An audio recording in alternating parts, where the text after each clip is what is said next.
Hey everyone, in this video, let's talk about how you can delete your Tidio account. In order to do so, here we are at tidio.com, and what we're looking for can be found here in the left menu on the bottom where you can see the settings icon.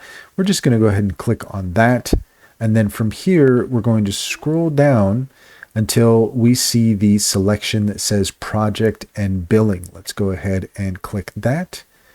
And then we're going to select preferences.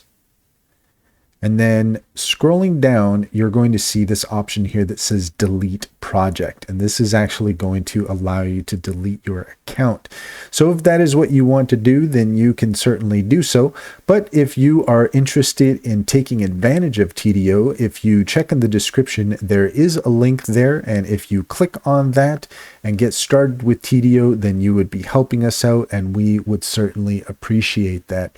And that's all there is to it. If you found this video helpful, please leave a comment and like and subscribe. Don't forget to set up your notifications for more helpful tips.